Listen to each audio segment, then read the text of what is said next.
Okay, so what we're going to do in this example is just walk through a mix design analysis, and we're going to use the experim.save file that we can link to through Canvas. And I've gone into variables view just to show you the variable. This is a fictitious data file, and basically what it's showing us are data comparing two types of training classes to help prepare people to take statistics and try to reduce their anxiety. Okay, so there were two classes, and subjects could be assigned to one of the two classes, and those classes had different emphases to try to help students. So one was a math skills class in which students learned either new math skills or refreshed their learning of prior learning regarding math skills.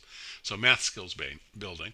And then the other one is a confidence building class, which was designed to sort of promote their self-efficacy and so forth, but not necessarily teach them math skills.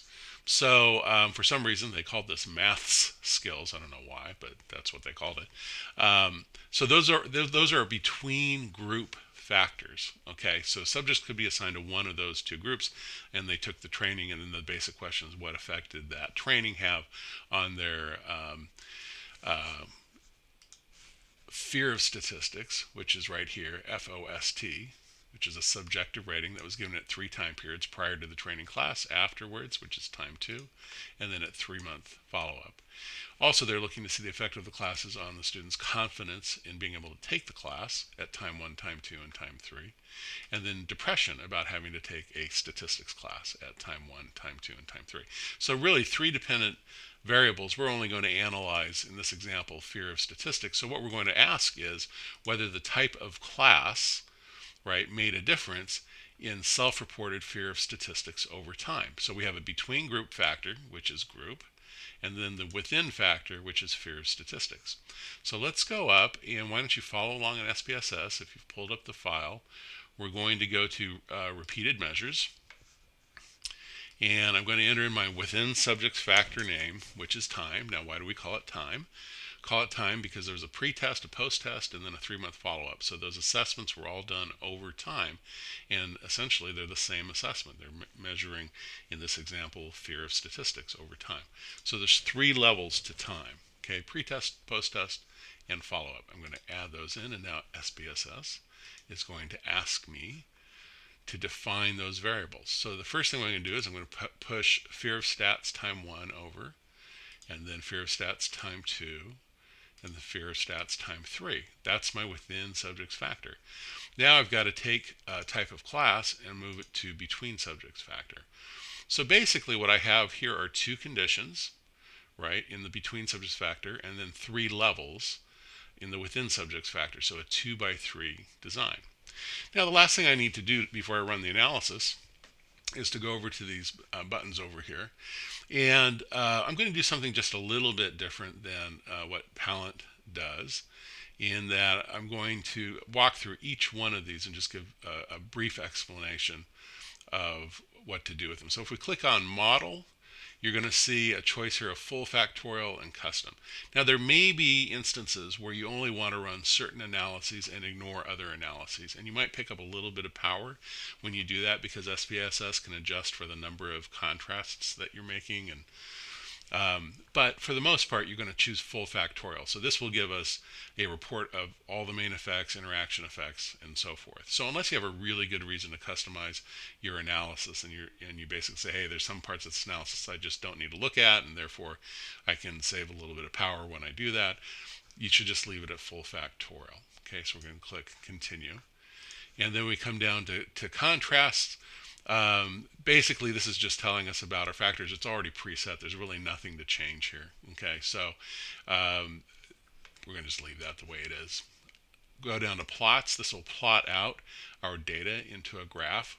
We're really interested in change over time, so we're going to make time the horizontal axis, and then mean scores in the groups the lines. And don't forget to click add. I always forget to click that, and then I wonder why it's not in my output. Then I click continue. Okay. Now, post hoc's an interesting one because post hoc tests are designed for between group factors. Okay, you can't run the post hoc tests on the within group factor. So for time, we can't run a post hoc test. Now the reason for that is because of the way that the sums of squares are calculated and the error term that's used to do the post hoc test all assumes that what you're looking at is a between subjects factor. So you really can't apply the post hoc tests to the within subject factor to time. So that's why only group shows up here under factor. Okay. Now, here's the thing. There's only two conditions within the between subjects factor, right? We have the stats condition, the stats class that folks took, versus the confidence building class that they took. So we don't need to run post hoc tests here. So we're going to just skip out of that, say cancel. Okay. Save is really if you're doing a long set of analyses, and it will save the variables in different ways. We don't need to worry about that because we're running only one analysis. We'll get rid of that. And then we go to options. Okay. And what we're going to click is descriptive statistics, estimates of effect size, and homogeneity tests. Now you could click power if you like. Okay, sure, why not? Palette doesn't do that in the example, but we'll go ahead and click it. And then up here, this is our best way to sort of look at if we find significant differences across the within subjects factor, and then also to look at any interaction effects. We could hit estimated marginal means and then enter all three of these and then click over, pass them, go ahead and pass them over here and say compare main effects. Okay, and this will give us some idea where the differences are, especially in the time condition in the output. Okay, so that's not a bad way to go. It effectively functions kind of like post hoc tests. So I'll click OK, and then it runs. Okay, so let's see, where are we here? Okay, so here's our within subjects factor, fear of statistics. There's our between subjects factor, okay, math skills and confidence building, descriptive statistics for the means. Okay, and then we can skip this, the test for quality of covariance matrices. Now, here's the thing. When we're looking at the omnibus F-test for the within subjects factor, the moment that we add in the between subjects factor, it's a little bit different scenario in terms of the calculations than what we had for a straight one-way within subjects ANOVA. If you recall, in a one-way within subjects ANOVA, we were looking at a test of sphericity that we had to check to see if it was significant. If it was significant, then we would employ the greenhouse geyser correction and interpret it that way. The good news with the between subjects design is that we can use a different way of doing some of the computations that doesn't assume sphericity. So we can completely ignore this part of the output. And you're going to want to be tempted to come down here to test some within subjects effects and then look at greenhouse geyser and so forth, just like you did with a one-way within subjects. But actually what you're going to do is come up here and look at multivariate tests, because we have two independent variables here or factors. So we'll look at multivariate tests, and we're going to start with the interaction effect. Now there's a whole bunch of little minor corrections that usually don't amount to anything, and it's not worth going into a lot of detail about them. But you'll see here it says Pellé's trace, Wilks lambda, and so forth. And almost always they give exactly the same result. So by custom, folks have chosen Wilks lambda in terms of how the F ratio is actually calculated, but really it's really common to see exactly what we're seeing here, which is that the F ratios look exactly the same regardless of the way the multivariate test was actually computed. And so Wilks lambda comes across here, and let's just go all the way across to significance, and you'll see the time by group interaction here has a significance level of 0.15. So the interaction effect was not statistically significant. And because it's not statistically significant, we can then go ahead and interpret the main effect for time. So we just go up to this row right here, and we go time, then Wilks lambda, come across, there's our F of 26.593, which is a big F, and it's significant at 0.001, right? So less than that because it's at 0.000.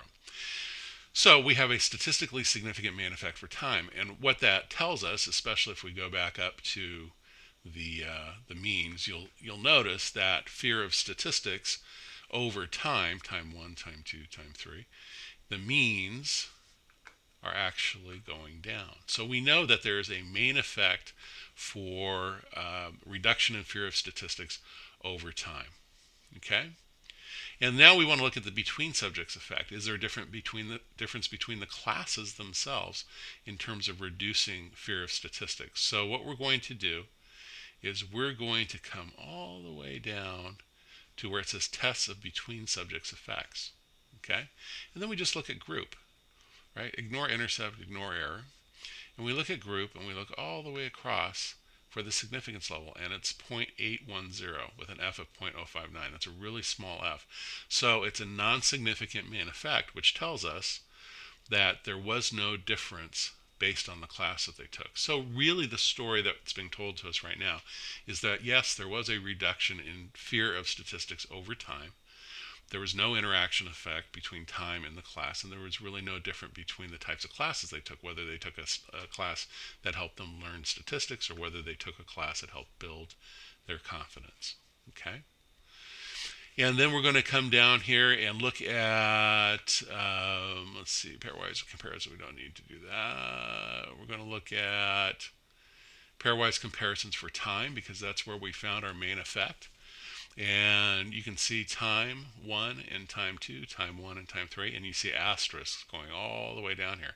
And what that means is that there was a statistically significant difference between time 1 to time 2, time 2 to time 3, and then time 1 to time 3. So this is where we're seeing reductions in overall fear of statistics. It was pretty much, it's beginning to look like a pretty linear decline in terms of the fear, with statistically significant differences in fear at each time measurement point.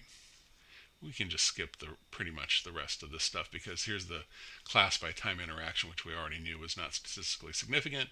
And there it is. There's our pretty linear result, right? Both lines, now they cross over there, but it's not a big enough crossing over to lead to an interaction effect between the two. So even though you see some differences that the confidence building folks seem to be dropping faster in their fear of statistics rather than the folks who took their math skills sort of refresher class, the differences were not big enough for us to say that there was a statistically significantly different effect for the confidence building class. There's no interaction effect.